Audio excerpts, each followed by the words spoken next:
ಆತ್ಮೀಯ ಮಕ್ಕಳ ಸಾಹಿತ್ಯ ಪ್ರೇಮಿಗಳಿಗೆ ನಮಸ್ಕಾರಗಳು. ನಾನು ನಿಮ್ಮ ಶಂಕರದೇವರು ಹಿರೇಮಠ.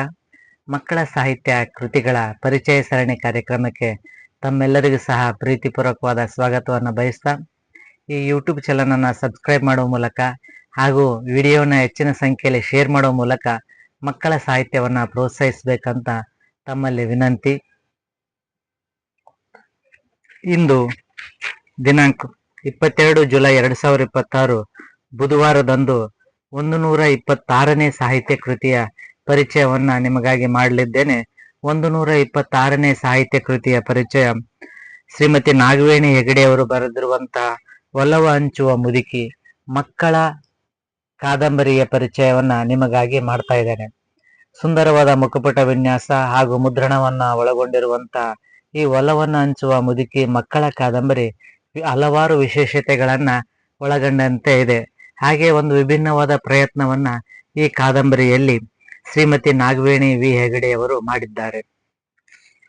HSRA ಪ್ರಕಾಶನ ಬೆಂಗಳೂರವರು ಈ ಕೃತಿಯನ್ನ ಪ್ರಕಟಿಸಿದ್ದಾರೆ. 2021ರಲ್ಲಿ ಪ್ರಕಟವಾಗಿರುವಂತಹ ಈ ಕೃತಿ 120 ರೂಪಾಯಿ ಬೆಲೆಯನ್ನ ನಿಗದಿಪಡಿಸಲಾಗಿದ್ದು 100 ಪುಟಗಳನ್ನ ಒಳಗೊಂಡಿದೆ. 100 ಪುಟಗಳ ಈ ಕೃತಿ ಸುಂದರವಾದ ವಿನ್ಯಾಸದೊಂದಿಗೆ ಹಾಗೂ ಅಕ್ಷರ ಜೋಡಣೆಯೊಂದಿಗೆ ವಿಷಯ ವಸ್ತುವಿನೊಂದಿಗೆ ಒಳಗೊಂಡಿದೆ. ಈ ಕೃತಿಗೆ ಮುನ್ನುಡಿಯನ್ನ ಪ್ರಸಾದ್ ಕುಲಕರ್ಣಿ ಅವರು, ಆಶಯ ನುಡಿಗಳನ್ನ ಡಾಕ್ಟರ್ ಟಿ ಶಿವಕುಮಾರ್, ವಿಶ್ವೇಶ್ವರ ಗಾಯತ್ರಿ ಅವರು, ಬೆನ್ನುಡಿಯನ್ನ ದತ್ತಗುರು ಕಂಠಿ ಅವರು ಬರೆದಿದ್ದಾರೆ. ನಿಂಗಜ್ಜಿ ಹಾಗೂ ಅವಳ ಶಾಲೆ, ಅನಾಥಾಶ್ರಮ ಇವುಗಳನ್ನ ಕೇಂದ್ರೀಕೃತವಾಗಿ ನಡೆಯುವಂತ ಹಲವಾರು ಘಟನೆಗಳ ಕುರಿತಾಗಿ ಈ ಕಾದಂಬರಿ ಒಳಗೊಂಡಿದೆ. ಒಲವ ಹಂಚುವ ಮುದುಕಿ ಮಕ್ಕಳ ಕಾದಂಬರಿ ಕೇವಲ ನಿಂಗಜ್ಜಿಯ ಸುತ್ತಮುತ್ತ ಬರುವಂತ ಇದಲ್ಲ. ಬಂಗಾರದ ಕೂದಲು, ನಂಗೊಂದು ಪಾಲು, ಬಡ್ಡಿ ಮಾಣಿಕತೆ ಹಾಗೆ ಹಲವಾರು ವಿಶೇಷತೆಗಳನ್ನು ಒಳಗೊಂಡಂತೆ ಕಾದಂಬರಿ ಒಳಗಡೆ ಮತ್ತೊಂದು ಕಥಾ ಲೋಕವನ್ನ ತೆರೆದಿಡುವಂತಹ ಪ್ರಯತ್ನವನ್ನ ಇಲ್ಲಿ ಲೇಖಕಿ ಅವರು ಮಾಡಿದ್ದಾರೆ. ಸುಂದರವಾದ ಒಂದು ವಿಭಿನ್ನವಾದ ಪ್ರಯತ್ನವನ್ನ ಈ ಕಾದಂಬರಿಯಲ್ಲಿ ಮಾಡಿದ್ದಾರೆ. ಹಲವಾರು ವಿಷಯ ವಸ್ತುಗಳನ್ನ ಕೇವಲ ಕಥೆಯನ್ನ ತರದೆ ಕಥೆಯ ಜೊತೆಗೆ ಹಾಡುಗಳನ್ನ, ಮಕ್ಕಳಿಗೆ ನೀತಿಯನ್ನು ಹೇಳುವಂತ, ಮೌಲ್ಯವನ್ನ ಹೇಳುವಂತ ರಾಧಿಕಾ ಟೀಚರ್ ಪಾತ್ರದಲ್ಲಿ ಟೀಚರ್ಗಳ ಪಾತ್ರದ ಮೂಲಕ, ಸರ್ ಅವರ ಪಾತ್ರದ ಮೂಲಕ ಕಥೆಗಳನ್ನು ಹೇಳುವ ಮೂಲಕ ಮಕ್ಕಳಲ್ಲಿ ಅವರ ಬದಲಾವಣೆಗಳನ್ನ, ಅವರ ಹವ್ಯಾಸಗಳಲ್ಲಿ ಬದಲಾವಣೆಯನ್ನು ತರುವಂತ ಪ್ರಯತ್ನವನ್ನ ಈ ಕಾದಂಬರಿಯಲ್ಲಿ ಲೇಖಕರು ಮಾಡಿದ್ದಾರೆ. ಹಾಗೆ ಉತ್ತಮವಾದ ಕವನಗಳನ್ನು ಸಹ ನಾವು ನೋಡಬಹುದು. ಈ ಕಾದಂಬರಿ ಪ್ರಾರಂಭವಾಗುವಂಥದ್ದು ಬೋರೇಗೌಡ ಅವರ ಒಂದು ವಿಶಾಲವಾದ ಅರಮನೆಯಂತಹ ಮನೆಯ ಸನ್ನಿವೇಶದ ಮೂಲಕ. ಬೋರೇಗೌಡ ಅವರು ಹಲವು ಊರಿನ ಹಿರಿಯ ಶ್ರೀಮಂತರು ಹಾಗೂ ಹಲವಾರು ಎಕರೆ ಭೂಮಿಯನ್ನು ಹೊಂದಿರುವಂತ ಒಡೆಯರಾಗಿರ್ತಾರೆ. ಆದ್ರೆ ಬೋರೇಗೌಡ ಅವರಿಗೆ ಮಕ್ಕಳಿರೋದಿಲ್ಲ. ಹೆಂಡತಿ ಕಾಯಿಲೆ ಬಿದ್ದಾಗ ಇನ್ನೊಂದು ಮದುವೆ ಆಗು ಅಂತೇಳಿ ಅವರು ಒತ್ತಾಯ ಮಾಡ್ತಾಳೆ. ಆದ್ರೆ ಹೆಂಡತಿ ಮೇಲೆ ಅಪಾರವಾದ ಪ್ರೀತಿಯನ್ನು ಹೊಂದಿರುವಂತ ಬೋರೇಗೌಡರು ಇನ್ನೊಂದು ಮದುವೆಯನ್ನು ಆಗೋದಿಲ್ಲ. ಹಾಗೆ ಶಾರದೆ ಇನ್ನೊಂದು ಮದುವೆಯನ್ನ ಆಗ್ಲೇಬೇಕು ಅಂತ ಒತ್ತಾಯ ಮಾಡಿದಾಗ ಅದೇ ಬೇಜಾರಿನಲ್ಲಿ ಬಂದಾಗ ಅವರಿಗೆ ಒಂದು ಲಘು ಹೃದಯಾಘಾತ ಆಗತ್ತೆ. ತದನಂತರ ಬೋರೇಗೌಡರು ಶಾರದಾಗೆ ಹೇಳ್ತಾರೆ, ಶಾರದಾ ಹೆಂಡತಿ, ನಮ್ಮ ಮಕ್ಕಳಷ್ಟೇ ನಮಗಲ್ಲ, ಊರನ್ ಮಕ್ಕಳೆಲ್ಲರೂ ಸಹ ನನ್ನ ಮಕ್ಕಳಿದ್ದಂಗತೆ ಅನ್ನುವಂಥ ಭಾವನೆಯೊಂದಿಗೆ ನಾನು ಬದುಕ್ತಾ ಇದ್ದೇನೆ ಅಂದಾಗ ಹೆಂಡತಿಯು ಸಹ ಅದಕ್ಕೆ ಒಪ್ಪಿಗೆ ಕೊಡ್ತಾರೆ. ನಂತರ ಬೋರೇಗೌಡರವರು ಯಾವಾಗ ಹೃದಯಾಘಾತ ಆಗುತ್ತೆ ಅವಾಗ ಅವರು ಒಂದು ವೀಲ್ ಮಾಡಿಸ್ತಾರೆ. ಅನಾಥಾಶ್ರಮ ತೆಗೆಯುವಂಥದ್ದು ಹಾಗೆ ಶಾಲೆಯನ್ನ ತೆಗೆಯುವಂಥದ್ದು ಮಾಡುವಂತ ವೀಲನ್ನ ಮಾಡಿ ಅದನ್ನ ಉಸ್ತುವಾರಿಯನ್ನ ನಿಂಗಜ್ಜಿಗೆ ಕೊಡ್ತಾರೆ. ಅಲ್ಲಿಗೆ ಒಂದು ಕಾದಂಬರಿ ಒಂದು ವೇಗವನ್ನ ಪಡೆಯುತ್ತದೆ. ಅಂದ್ರೆ ನಾವು ನಮ್ಮ ಮಕ್ಕಳನ್ನಷ್ಟೇ ನಮ್ಮ ಮಕ್ಕಳು ಅನ್ನುವಂತ ಇದರಲ್ಲಿ ನಾವಿರ್ತೀವಿ. ಆದ್ರೆ ಅನಾಥ ಮಕ್ಕಳು ಸಹ ನಮ್ಮ ಮಕ್ಕಳು ಅನ್ನುವಂತ ಒಂದು ಭಾವನೆಯೊಂದಿಗೆ ಒಲವ ಹಂಚುವ ಮುದುಕಿ ಅನ್ನುವಂಥದ್ದು. ಬಂದಾಳಪ್ಪ ಬಂದಾಳು ನೋಡಿ ಪ್ರೀತಿ ಹಂಚುವ ಮುದುಕಿ, ಒಡವೆ ಕೇಳದೆ ಹಣವ ಮುಟ್ಟದೆ ಒಲವ ಹಂಚುವ ಮುದುಕಿ, ಸಿರಿತನವಿದ್ದರು ಬಡತನವಿದ್ದರು ನಾವೆಲ್ಲ ಒಂದೇ ಸಖಿ, ಭೇದ ಭಾವ ಗಾಳಿಯ ಬೀಸದೆ ಅಮೃತವಣಿಸುವ ಮುದುಕಿ, ರೂಪವಿದ್ದರು ಕುರೂಪವಿದ್ದರು ಸುರಿಸುವಳು ಪ್ರೇಮ ಸಖಿ, ಭೇದವೆಣಿಸದೆ ಕೈತುತ್ತುಣಿಸಿ ಮಮತೆಯ ಮೈ ಮುದುಕಿ. ಈ ಒಂದು ಕವಿತೆ ಇಡೀ ಕಾದಂಬರಿಯ ಮುನ್ನುಡಿಯಿದ್ದಂತೆ, ಮುಖಪುಟವಿದ್ದಂತೆ. ಈ ರೀತಿಯ ಒಂದು ಪಾತ್ರವನ್ನ ನಿಂಗಜ್ಜಿಯ ಪಾತ್ರದ ಮೂಲಕ ನಾವು ಕಾಣಬಹುದು. ಬೋರೇಗೌಡರು ಇಷ್ಟೆಲ್ಲ ಪ್ರಯತ್ನವನ್ನ ಮಾಡಿದಾಗ ಸೋಮಣ್ಣ ಅವರಿಗೆ ಶಾಲೆಯ ಉಸ್ತುವಾರಿಯನ್ನ, ಅನಾಥಾಶ್ರಮದ ಉಸ್ತುವಾರಿಯನ್ನ ನಿಂಗಜ್ಜಿಗೆ, ಅವರೊಳ ಹೊಲದಲ್ಲಿ ಕೆಲಸ ಮಾಡುವಂತ ನಿಂಗಮ್ಮ ಅನ್ನುವಂತ ಆಕೆಗೆ ಕೊಡ್ತಾರೆ. ಪ್ರಾಮಾಣಿಕವಾಗಿ ಮುಂದೆ ಅವರು ಶಾಲೆಯನ್ನು ಮಾಡ್ತಾರೆ. ಸ್ವಲ್ಪ ಕೆಲವು ದಿನಗಳ ನಂತರ ಗೌರೇಗೌಡರಿಗೆ ಹೃದಯಾಘಾತ ಆಗಿ ಅವರನ್ನ ಸಾವನ್ನಪ್ತಾರೆ. ಅದೇ ಕೊರಗಿನಲ್ಲಿ ಅವರ ಹೆಂಡತಿ ಶಾರದೆಯೂ ಸಹ ಸಾವನ್ನಪ್ತಾರೆ. ನಂತರ ಸೀತಜ್ಜ ಒಂದು ನಿಂಗಜ್ಜಿ ಕತೆ ಈಗ 20 ವರ್ಷಗಳ ನಂತರ ಆಗುತ್ತೆ. ಅಷ್ಟೊತ್ತಿಗೆ ಮೊದಲಿನಂತೆ ಅನಾಥಾಶ್ರಮಕ್ಕೆ ಶಾರದಾ ನಿಲಯ ಅಂತ ಹೆಸರಿಟ್ಟಿರ್ತಾರೆ. ಇನ್ನು ಮಕ್ಕಳು ತಂದೆ ತಾಯಿ ಇಲ್ಲದಂತ ಅನಾಥ ಮಕ್ಕಳನ್ನ ಕರೆದುಕೊಂಡು ಬಂದು ಅನಾಥಾಶ್ರಮನ ಮಾಡ್ತಿರ್ತಾರೆ. ಶಾರದಾ ನಿಲಯ ಅನ್ನುವಂತ ಮನೆಗೆ ಹೆಸರಿಟ್ಟು, ಇದು ಜ್ಞಾನ ಮಂದಿರ, ಶಾರದೆಯ ಅಂದರ, ಅಣ್ಣ ತಮ್ಮ ಅಕ್ಕ ತಂಗಿ ಕಲಿತು ಕಲಿಯುವ ಮಂದಿರ, ಇದು ದೇವ ಮಂದಿರ, ಭಕ್ತಿ ಭಾವದ ಅಂದರ, ಗುರುವೃಂದ ಶಿಷ್ಯವೃಂದ ಸೇರಿ ಪ್ರಾರ್ಥಿಪ ಮಂದಿರ. ಇಲ್ಲಿರುವಂತ ಕವಿತೆಗಳು ಸಹ, ಕವನಗಳು ಸಹ ಒಂದು ಕಾದಂಬರಿಗೆ ವೇಗವನ್ನ ನೀಡುವುದರ ಜೊತೆಗೆ ಒಂದು ವಿಶೇಷವಾದ ವಿಶೇಷಣಗಳೊಂದಿಗೆ ಅದಕ್ಕೆ ಮತ್ತಷ್ಟು ಮೆರುಗನ್ನ ನೀಡುವಂತ ಕೆಲಸವನ್ನ ಕವಿತೆಗಳು ಮಾಡ್ತಾರೆ. ದೊಡ್ಡ ಬಂಗಲೆಯ ಬೋರೇಗೌಡರ ಮನೆ ದೊಡ್ಡದು, ವಿಶಾಲವಾದಂತ ದೊಡ್ಡ ಮನೆ ಇರುತ್ತೆ. ಅದಕ್ಕೆ ಶಾರದಾ ನಿಲಯ ಅಂತ ಇಡ್ತಾರೆ. ಹಾಗೆ ಅದರೊಳಗಿರುವಂತ ತೋಟಕ್ಕೆ ಶಾಲ್ಮಲಿ ಎನ್ನುವಂತ ತೋಟವನ್ನ ಬೆಳೆಸ್ತಾರೆ. ಶಾಲೆಗೆ ಅಂಬರ ಅನ್ನುವಂತ ಒಂದು ಹೆಸರನ್ನ ಇಡ್ತಾರೆ. ಅಂಬರ. ಹಾಗೆ ಮಂಜನಪುರದ ಹೊಯ್ಸಳ ಎಂಬ ಶಾಲೆಗೂ ಸಹ ಇಲ್ಲಿ ಕಲಿತಂತ ವಿದ್ಯಾರ್ಥಿಗಳು, ಅನಾಥಾಶ್ರಮದಲ್ಲಿ ಕಲಿತಂತ ವಿದ್ಯಾರ್ಥಿಗಳು ಬೇರೆ ಬೇರೆ ಊರಿನಲ್ಲಿ ಕೆಲಸವನ್ನ ಮಾಡ್ತಿರ್ತಾರೆ. ಹಾಗೆ ಬೇರೆ ಬೇರೆ ಪಟ್ಟಣದಲ್ಲಿ ಸಹ ಕೆಲಸವನ್ನ ಮಾಡ್ತಿರ್ತಾರೆ. ಇನ್ನು ಕೆಲವೊಬ್ರು ಇಲ್ಲೇ ಓದಿ ಇಲ್ಲೇ ಶಾಲೆಯಲ್ಲಿ ಸಹ ಚೆನ್ನೈ ಅವರು ಸಹ ಕೆಲಸವನ್ನ ಮಾಡ್ತಿರ್ತಾರೆ. ಹಾಗೆ ಇಲ್ಲಿರುವಂತ ಕೆಲವೊಂದು ಬೇರೆ ಬೇರೆ ಅನಾಥಾಶ್ರಮದಲ್ಲಿ ಬೇರೆ ಬೇರೆ ಏಜ್ ಗ್ರೂಪಿನ ಬೇರೆ ಬೇರೆ ವಯಸ್ಸಿನ ಮಕ್ಕಳಿರ್ತಾರೆ. ಎಲ್ಲರನ್ನೂ ಸಹ ತುಂಬಾ ಪ್ರೀತಿಯಿಂದ ನೋಡಿಕೊಳ್ಳುವಂತ ಅಜ್ಜಿ ಹಾಗೆ ನಿಂಗಜ್ಜಿಯನ್ನ ನಾವು ಕಾಣ್ಬೋದು. ಮಲಗು ಮಗುಲಗು ನನ್ನ ದೊರೆ, ಸುಂದರ ಕನಸಿದೆ ನಿನಗೆಂದೇ ಕಾದಿದೆ, ಹೊರಗು ನನ್ನ ದೊರೆ, ಮೆತ್ತನೆ ಆಸಿದೆ ನಿನಗೆಂದೇ ಕಾದಿದೆ. ಮಕ್ಕಳಿಗೆ ಒಂದು ಜೋಗುಳ ಆಡಿ ಸಮಾಧಾನ ಚಿತ್ತರಾಗಿರುವಂತ ಅಜ್ಜಿಯನ್ನು ಸಹ ನಾವು ಕಾಣಬಹುದು. ಇನ್ನು ಮಕ್ಕಳು ಮಾಡುವಂತ ಇದಕ್ಕೆ ಯಾವ ರೀತಿ ದುರಾಸೆ ಪಡಬಾರ್ದು ಅನ್ನುವಂತ ಒಂದು ಘಟನೆಯಲ್ಲಿ ನಂಗೊಂದು ಪಾಲು ಅನ್ನುವಂತ ಒಂದು ಕಥೆ ಇದೆ. ಸಿಂಗೊಳ್ಳಿ ಅನ್ನುವಂತ ಊರಿನಾಗ ಲೀಲಮ್ಮ ಅನ್ನುವಂಬಕ್ಕೆ ಮುದುಕಿರ್ತಾಳೆ. ಗಂಡ ಸತ್ತ ಮೇಲೆ ಮಗ ರಂಗನನ್ನ ತಾನು ಕೂಲಿ ನಾಲಿ ಮಾಡಿ ಸಾಕಿರ್ತಾಳೆ. ಆದ್ರೆ ಬಂದಂತ ಸೊಸೆ ಆ ಊರಿನ ಒಬ್ಬ ಬಡ ಹುಡುಗಿಯನ್ನ ಸೊಸೆಯಾಗಿ ತಂದುಕೊಂಡಿರ್ತಾಳೆ. ಸಿಂಗೋಲಿ ಅನ್ನುವಂತ ಗ್ರಾಮದ ಮುದುಕಿ ಲೀಲಮ್ಮ. ಆದ್ರೆ ಸೊಸೆ ಏನ್ ಮಾಡ್ತಿರ್ತಾಳೆ, ಅತ್ತೆಗೆ ಬಹಳಷ್ಟು ಕಾಟ ಕೊಡ್ತಿರ್ತಾಳೆ.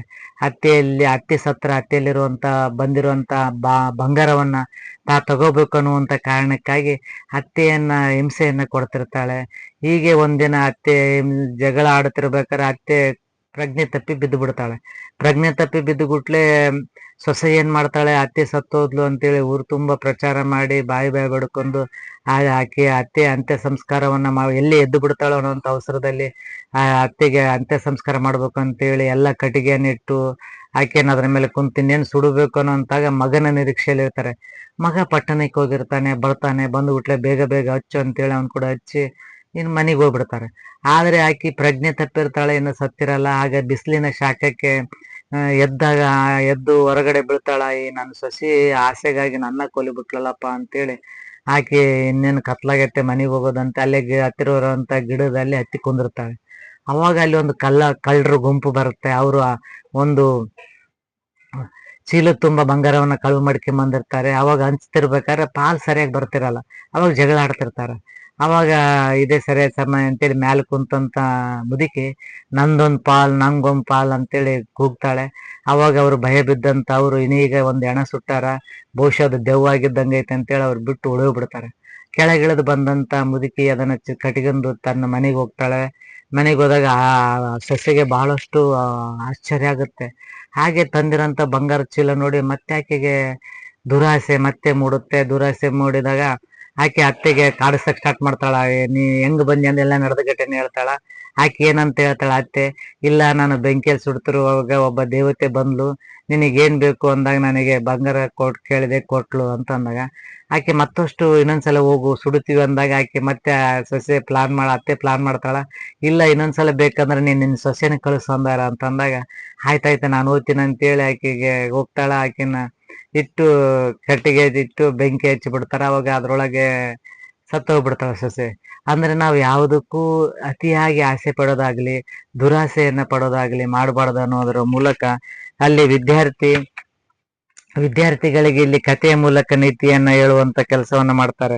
ಇಲ್ಲಿ 6ನೇ ತರಗತಿಯ ಮಾಲಿನಿ 9ನೇ ತರಗತಿಯ ಶ್ರೀಮತಿಯ ಒಂದು ಫ್ರಾಕ್ ಅನ್ನು ಕಳು ಮಾಡಿರ್ತಾಳೆ. ಇನ್ನೊಬ್ಬರ ವಸ್ತುವಿಗೆ ಇನ್ನೊಬ್ಬರಿಗಾಗಿ ಆಸೆ ಪಡಬಾರ್ದು ಅನ್ನುವಂಥದ್ದನ್ನ ಶಿಕ್ಷಕಿ ಒಂದು ಕಥೆಯ ಮೂಲಕ ಮಕ್ಕಳ ಮನ ಪರಿವರ್ತನೆ ಮಾಡುವಂತ ಕೆಲಸವನ್ನ ಮಾಡ್ತಾರೆ. ಹಾಗೆ ನಂಗೊಂದು ಪಾಲು ಅನ್ನುವಂತ ಕಥೆಯನ್ನು ಸಹ ಸುಂದರವಾದ ಸೊಗಸಾದ ವಿವರಣೆ ಇದೆ. ಇನ್ನು ಶಾಂತಿ, ಸ್ವಾತಿ, ವರುಣ್, ಸಾತ್ವಿಕ್, ಚೈತಾಲಿ, ರೇಖಾ, ರೂಪ ಇವು ಪಾತ್ರಧಾರಿಗಳು ಒಂದು ಸಲ ತಮ್ಮ ಚಿಕ್ಕ ವಯಸ್ಸಿನಲ್ಲಿ ಒಂದು ರೇಖಾ ಹಾಗೂ ಆಟ ಆಡುವಂತ ಮದುವೆ ಸಮಾರಂಭಕ್ಕೆ ಹೋಗಿರುವಂತ ಮಕ್ಕಳು ಒಂದು ಕೆರೆಯಲ್ಲಿ ಬಿದ್ದು ಬಿಟ್ಟಿರ್ತಾಳ. ಆಗ ರೇಖಾ ತನ್ನ ಸ್ನೇಹಿತೆಯನ್ನ ಕಾಪಾಡೋದಕ್ಕಾಗಿ ಹೇಗಾದ್ರೂ ಕಷ್ಟಪಟ್ಟು ಕಾಪಾಡ್ಬೇಕಂತೇಳಿ 1, 2, 3 ರೂಪಾಯಿ ಮೆಟ್ಲನ್ನು ಎಳಿತಾಳೆ. ಅಷ್ಟೊತ್ತಿಗೆ ಆಕೆಗೂ ಸಹ ಗಾಳಿಯ ವಿಪರೀತ ಇದ್ದರಿಂದ ಕಲ್ಲನ್ನು ಹಿಡಿದು ಸಹಾಯದಿಂದ ಇಳಿದಿರ್ತಾಳೆ. ಅಂತ ಸಂದರ್ಭದಲ್ಲಿ ಆಕೆಯ 2 ಜಡೆಗಳಲ್ಲಿ ಒಂದು ಜಡೆಯ ತುದಿ ಸಿಗುತ್ತೆ. ಅದನ್ನ ಎಳೆದುಕೊಂಡು ಬಂದು ಆಕೆ ಕಾಪಾಡ್ತಾಳೆ ರೇಖನ್ನ. ಆಗ ಮುಂದೆ ಅದೇ 20 ವರ್ಷಗಳ ನಂತರ ಮತ್ತೆ ಅದೇ ಊರಿಗೆ ತಮ್ಮ ಮಕ್ಕಳನ್ನು ಕರೆದುಕೊಂಡು ಹೋದಂತ ಸಂದರ್ಭದಲ್ಲಿ ಮಗು ಅಚಾನಕ್ಕಾಗಿ ಮಾತಾಡ್ತಿರುವಂತ ಇವರು ತಾಯಿಯಂದ್ರು ಮಾತಾಡುವಂತಾಗ ಇಬ್ಬರು ಮಕ್ಕಳು ಹೋಗಿ ಒಬ್ಬನು ಕೆರೆಯಲ್ಲಿ ಬಿದ್ದು ಬಿಟ್ಟಿರ್ತಾನೆ. ಆ ಸಂದರ್ಭದಲ್ಲಿ ಆಕೆಯ ಸ್ನೇಹಿತೆ ಮತ್ತು ಈಕೆ ಹೋಗಿ ಹಿಡಿಬೇಕು ಅನ್ನೋಷ್ಟಿಗೆ ಕೈ ಸಿಗ್ತಿರಲ್ಲ. ಆಗ ಆಕೆ ಸ್ನೇಹಿತೆ ಇವಕ್ಕೆ ಕೈ ಹಿಡಿದು ಇನ್ನೂ ಸ್ವಲ್ಪ ಸಮೀಪ ಹೋಗಿ ಕಲ್ಲನ್ನು ಹಿಡಿದು ಸಹಾಯದಿಂದ ಅವನ ಮಗುವನ್ನ ಕಿರು ಬೆರಳನ್ನು ಹಿಡಿದು ಒಮ್ಮೆಲೆ ಹಿಡಿದು ಎಳೆದು ಅವನನ್ನ ಕಾಪಾಡ್ತಾಳೆ. ಆ ಸಂದರ್ಭದಲ್ಲಿ ಸಹ ಕಥೆಯ ಮೂಲಕ ನಾವು ನೋಡ್ತೀವಿ, ನಾವು ಇನ್ನೊಬ್ಬರಿಗೆ ಸಹಾಯ ಮಾಡಿದಾಗ ಪ್ರತ್ಯುಪಕಾರ ಆಗಿ ನಮಗೂ ಸಹ ಸಹಾಯ ಮಾಡುವಂಥದ್ದು. ನಾವು ಇನ್ನೊಬ್ಬರು ಪ್ರಾಣ ರಕ್ಷಣೆ ಮಾಡಿದಾಗ ನಮಗೆ ಆಪತ್ಕಾಲದಲ್ಲಿ ನಮ್ಮ ಪ್ರಾಣವನ್ನು ಸಹ ದೇವರು ಯಾವುದಾದರೂ ರೂಪದಲ್ಲಿ ಬಂದು ಕಾಪಾಡ್ತಾನೆ ಅನ್ನುವಂಥ ಆಶಯದೊಂದಿಗೆ ಈ ಕಥೆಯನ್ನು ನಾವು ಕಾಣಬಹುದು. ಹಾಗೆ ಇಲ್ಲಿ 2 ಶಾಲೆಗಳ ನಡುವೆ ಸಂಭ್ರಮ, ವಾರ್ಷಿಕೋತ್ಸವದ ಉತ್ಸವ ಅವುಗಳನ್ನು ಸಹ ನಾವು ಕಥೆಗಳಲ್ಲಿ ಕಾಣಬಹುದು. ನಿಂಗಜ್ಜಿಯ ಆರೈಕೆ ಮಾಡಿರುವಂತ ಮಕ್ಕಳು ದೊಡ್ಡ ದೊಡ್ಡ ಹುದ್ದೆಯಲ್ಲಿರ್ತಾರೆ. ಅದೇ ರೀತಿ ಈ ಕಾದಂಬರಿಗಳ ಜೊತೆಗೆ ನಾವು ವಿಶೇಷವಾಗಿ ನೀತಿ ಕಥೆಗಳನ್ನ ಸಹ ನಾವು ಕಾಣಬಹುದು. ಅದೇ ರೀತಿ ಬಡಿಮಾಣಿ ಕಥೆ ಇರ್ಬೋದು, ಶಿಕ್ಷಕರ ದಿನಾಚರಣೆ ಸಂಭ್ರಮ ಮಾಡಿರುವುದು, ಹಾಗೆ ಬಂಗಾರದ ಕೂದಲಿನ ಒಂದು ಕಥೆಯಲ್ಲಿ ಸೋಮ ಅನ್ನುವಂತ ಒಬ್ಬ ಮಗು ಹಸುವಿನಿಂದ ಒಂದು ಅಜ್ಜಿಯ ಮನೆಗೆ ಹೋಗ್ತಾನೆ. ಆ ದುರಾಸೆಯ ಅಜ್ಜಿ ಹೇಗಾದ್ರೂ ಮಾಡಿ ಇವನಿಂದ ಕೆಲಸವನ್ನ ಜಾಸ್ತಿ ಮಾಡಿಕೊಂಡು ಇವನಿಂದ ಕಡಿಮೆ ಪಗಾರ ಕೊಟ್ಟು ನಾವು ಕೆಲಸವನ್ನು ಜಾಸ್ತಿ ಮಾಡ್ಕೋಬೇಕಂತೇಳಿ ದನ ಕಾಯಕ್ಕೆ ಅವ್ರನ್ನ ಹಚ್ಚಿರ್ತಾಳೆ. ಆದ್ರೆ ಅದು ಕೆರೆಯನ್ನ ದಾಟಿ ಆ ಕಡೆ ಇರುತ್ತೆ. ಅವನಿಗೆ ಅಲಸಿದ ಹಣ್ಣವನ್ನು ಕೊಟ್ಟು ನಿನ್ನೆ ದಿನದ ಊಟವನ್ನು ಕೊಟ್ಟು ಅವನ್ನ ಕೆರೆ ಆ ಕಡೆ ಹೋಗಿ ಬಿಟ್ಟು ಬರ್ತಾಳೆ. ಬಿಟ್ಟು ಬರುವಾಗ ಹೇಳ್ತಾಳೆ ಸೋಮನಿಗೆ, ನೋಡಪ್ಪ ನೀನು ಇವೆಲ್ಲ ಆಕಳು ಹೋದ ಮೇಲೆ ಇಲ್ಲಿ ಒಂದು ಕುಂಟದಿರುತ್ತೆ, ಅವಾಗ ಇದನ್ನೆಲ್ಲ ಸ್ವಚ್ಛ ಮಾಡಬೇಕು. ಸ್ವಚ್ಛ ಮಾಡಿದ ನಂತರ ಆ ಗೊಬ್ಬರನ ನಾನು ಪ್ರತಿದಿನ ಬಂದು ಒಯ್ತೀನಿ ಅಂತ ಹೇಳ್ತಾಳೆ. ಅವಾಗ ಅವನಿಗೆ ಭಯ ಆಗುತ್ತೆ, ನಾನು ಒಬ್ಬನೇ ಇಲ್ಲಿ ಹೆಂಗಿರ್ಲಿ ಒಲ್ಲೆ ಅಂತಾನ. ಆದ್ರೂ ಸಹ ಆಕೆ ಅವನಿಗೆ ಹೇಳಾರ್ದೆ ಹೋಗ್ಬಿಡ್ತಾಳೆ. ಅವಾಗ ಅವನು ಏನ್ ಮಾಡ್ತಾನೆ, ಒಂದೇ ಆಕಳು ಇರ್ತಾ ಬರೋದ್ರೊಳಗೆ ಅವೆಲ್ಲ ಸ್ವಚ್ಛ ಮಾಡ್ತಾನ. ಬಂದಿರೋಂಥ ದನಗಳಿಗೆ ಆಶ್ಚರ್ಯ, ಎಷ್ಟು ಸ್ವಚ್ಛ ಇದಲ್ಲ ಇದು ಅಂತೇಳಿ. ಅವಾಗ ಅವನು ಗಿಡ ಹತ್ತಿ ಕುಂತಿರ್ತಾನೆ ಸೋಮ. ಅವನಿಗೆ ಹೇಳ್ತಾರ, ನೋಡಪ್ಪ ಅಜ್ಜಿ ನಿನಗೆ ಮೋಸ ಮಾಡ್ತಾಳ, ಇಲ್ಲಿ ಕೊಡುವಂತಹ ಗೊಬ್ಬರವನ್ನ ಮಾರಿ ಅವಳು ಹಣ ಸಂಪಾದಿಸ್ತಾಳೆ. ಆದ್ರೆ ನಿನಗೆ ಇಂದಿನ ದಿನ ಮಾಡಿರುವಂತ ಹಲಸಿನ ಊಟವನ್ನ ನಿನಗೆ ಹಾಕ್ತಾಳೆ ಅಂತಂದಾಗ ನೀನೇನು ಚಿಂತೆ ಮಾಡಬೇಡ, ನಮ್ಮ ಹಾಲನ್ನ ಕುಡಿ, ಹಾಗೆ ಸ್ವಲ್ಪ ಹಾಲನ್ನ ಉತ್ತಿಗೆ ಹಾಕು, ನಾವು ಹಣ್ಣುಗಳನ್ನು ತರ್ತೀವಿ, ಇಲ್ಲಿರುವಂತ ಮರದ ಹಣ್ಣುಗಳನ್ನ ನೀ ತಿನ್ನು ಅಂತೇಳಿ ಅವನಿಗೆ ಸಂತೋಷ ಆಗುತ್ತೆ. ಹಾಗೆ ನಾವು 3 ಕೊಳಲನ್ನು ಕೊಡ್ತೀವಿ, ಸಂತೋಷವಿದ್ದಾಗ ಬಂಗಾರದ ಕೊಳಲನ್ನು ಊದು, ಹಾಗೆ ಇನ್ನು ನಿನಗೆ ಸಂಶಯ ಇದ್ರೆ ಬೆಳ್ಳಿದು, ನಿನಗೆ ಕಷ್ಟ ಬಂದಾಗ ಮರದ ಕೊಳಲು ಊದು, ನಾವು ಬಂದು ನಿನಗೆ ಹೆಲ್ಪ್ ಮಾಡ್ತೀವಿ ಅಂತ ಹೇಳ್ತಾರೆ. ಅದೇ ರೀತಿ ಅವನು ಇರ್ತಾನೆ. ಹಾಗೆ ಒಂದು ಬಂಗಾರದ ಸರ್ಪ ಏನು ಹುತ್ತಕ್ಕಿರ್ತ ಅದು ಒಂದಿನ ಹೊರಗಡೆ ಬಂದು ಪ್ರತ್ಯಕ್ಷ ಆಗುತ್ತೆ.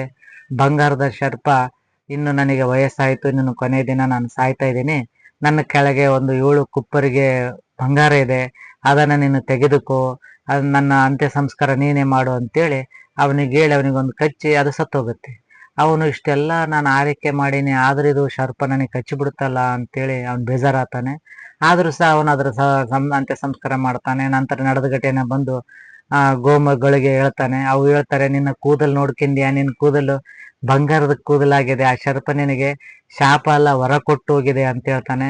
ನಂತರ ಅದು 7 ಕುಪ್ಪರಿಗೆ ಬಂಗಾರನ ತೆಗಿಬೇಕನ್ನೋ ಸಂದರ್ಭದಲ್ಲಿ ಅಜ್ಜಿ ಬರ್ತಾಳೆ. ಅಜ್ಜಿ ಬಂದಾಗ ಇವನಿಗೆ ಕಸ್ಕೋಬೇಕನ್ನಂತ ಸಂದರ್ಭದಲ್ಲಿ ಇವನು ಆ ಬಿದಿರಿನ ಕೊಳಲನ್ನ ಊದಿದಾಗ ಅವುಗಳು ಬಂದು ಹಸುಗಳು ಬಂದು ಆಕೆಯನ್ನ ಓಡಿಸಿ ಇವನ್ನ ಕಾಪಾಡ್ತವೆ. ಅದೇ ರೀತಿ ಒಂದು ದಿನ ನದಿಯಲ್ಲಿ ಸ್ನಾನ ಮಾಡ್ತಿರ್ಬೇಕಾದ್ರೆ ರಾಜಕುಮಾರಿಗೆ ಇವನ ಒಂದು ಬಂಗಾರದ ಕೂದಲು ಸಿಗುತ್ತೆ.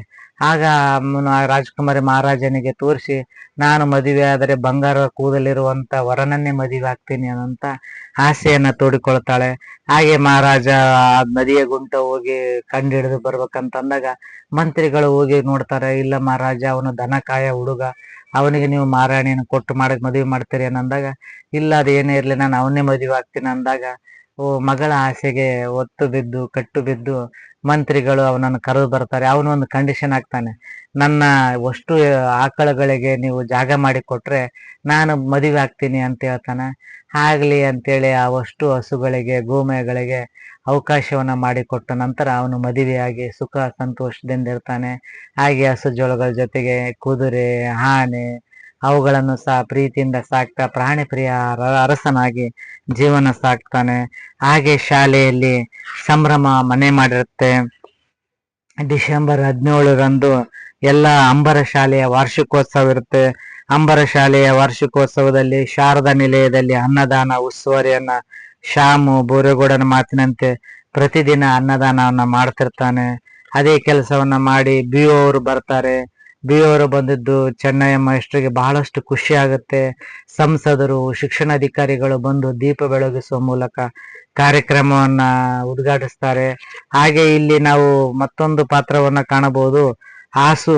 ಆಶು ಕವಿತೆಯನ್ನ ಬರೆಯುವಂತ ವಿದ್ಯಾರ್ಥಿ ರಾಜೇಶ್ ಅವಾಗಲೇ ಸಂದರ್ಭ ಕುರಿತಾಗಿ ಬಹಳಷ್ಟು ಕವಿತೆಗಳನ್ನ ಬರೀತಿರ್ತಾನೆ. ಅಂತ ಕವಿತೆಗಳು ಇದ್ರೊಳಗೆ ನಾವು ಕಾಣಬಹುದು ಬಹಳಷ್ಟು ಕವಿತೆಗಳನ್ನ.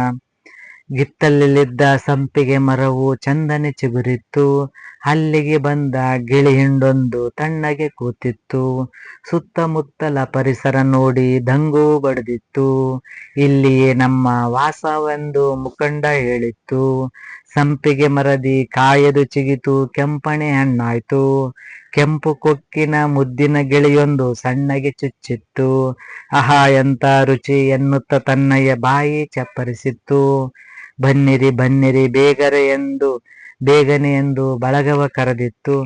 ಇದೇ ರೀತಿ ಬಹಳಷ್ಟು ಕವಿತೆಗಳನ್ನ ನಾವು ಹಾಡುಗಳನ್ನ ನೋಡಬಹುದು. ಈ ಸುಂದರವಾದ ವಾರ್ಷಿಕೋತ್ಸವದೊಂದಿಗೆ ಮಕ್ಕಳ ಸಂಭ್ರಮದೊಂದಿಗೆ ಈ ಕಾದಂಬರಿ ಮುಕ್ತಾಯವಾಗುತ್ತೆ.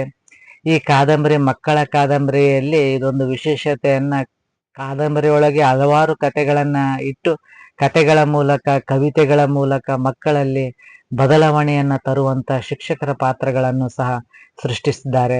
ಇಂಥ ಸುಂದರವಾದ ಕಾದಂಬರಿಯನ್ನ ಕೊಂಡು ಓದುವ ಮೂಲಕ ಮಕ್ಕಳ ಸಾಹಿತ್ಯವನ್ನು ಪ್ರೋತ್ಸಾಹಿಸಬೇಕು.